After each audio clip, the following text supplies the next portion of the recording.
All right, let's take one more chapter from Sideways Stories from Wayside School. We are on chapter 25, and this chapter is called Jenny. There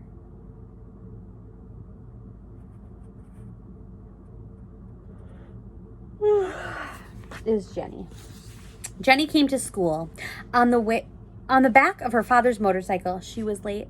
Wayside School began at 9 o'clock. It was 9:30. She kissed her father goodbye and raced up the 30 flights of stairs to Mrs. Jewell's room. "I'm so sorry I'm late, Mrs. Jewell. My father's motorcycle is lost But there was nobody there. The room was empty. "Hello? Hello?" she cried. "Mrs. Jewell's? Dana? Todd? Anyone?" But there was no one in the room. "Maybe I'm early," Jenny thought. She looked up at the clock. It was exactly 9:30. "I hope they didn't go on a field trip without me." She looked out the window. Nobody was there, not even Lewis. Jenny didn't know what to do. She sat down at her desk. She watched the second hand go around on the clock. "I might as well catch up on my spelling," she thought, and she opened up her desk and took out her speller. M-U-D spells mud. Where is everybody? B-L-O-O-D spells blood. I hope nothing's happened to them. B-L-A-C-K spells black. Jenny heard footsteps coming down the hall, and she began to work very fast. H-A-C-K spells hack. S-M-A-C-K spells smack. Somebody opened the door, and Jenny turned around. "Ack!" she gasped. He was a man Jenny had never seen before. He had a black mustache and a matching attaché case. Jenny jumped out of her seat. "Get back in your seat," the man said. Jenny slowly sat down.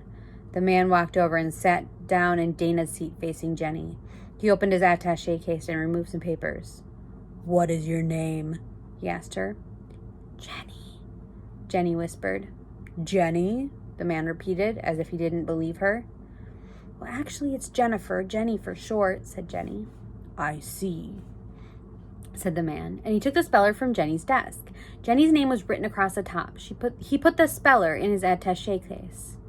"What are you doing here, Jennifer?" he asked. "This is my classroom," said Jenny. "Are you sure?" the man asked. "Yes, I think so. Where is the rest of your class?" the man asked. "I don't know," said Jenny. "Maybe they're on a field trip." "No," said the man. "They didn't go on a field trip." "Well, I don't know where they are," Jenny cried. I was a half hour late today, and when I got here, everybody was gone. Really, did something happen to them?" The man didn't answer her. He wrote something on a piece of paper. "Tell me something, Jennifer. When you came to school today and saw nobody was here, weren't you somewhat puzzled?" Yes, said Jenny. "What happened to them?" "If you're really so concerned and so puzzled," said the man, "why did you work on spelling?" "I don't know," said Jenny. "It would seem to me," a man said, "that if a child went to school and nobody was there, she might play games or walk around or go home, but certainly not work on spelling." Jenny started to cry. "I didn't know what to do. I was late and I had to ride on a motorcycle and nobody was here, and now you're asking me all kinds of questions, and I'm afraid of what happened to Dana and Mrs. Jules and Rondi and Allison." The man didn't understand a word she said. Jenny heard more footsteps. The man got up and opened the door. 2 more men came in. One had a black mustache like the first man, and the other man was bald. Jenny was frightened by them. "Does she know?" asked the newcomer with the mustache. "She claims to know nothing," the first man answered. "She says she was late today, and she got here everybody was gone." "Do you believe her?" asked the man with the bald head.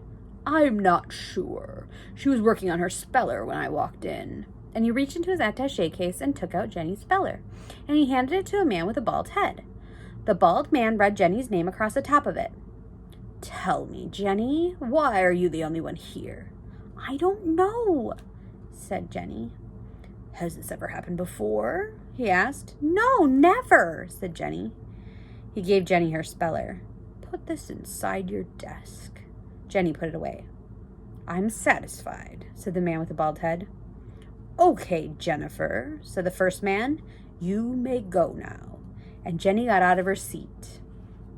"Jenny," the bald man called. Jenny turned around slowly. "Yes?" she whispered.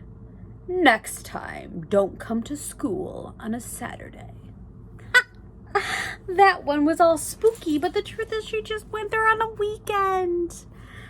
That was silly, and the fact that her parents also didn't catch it is also pretty silly. I love you, my puddles.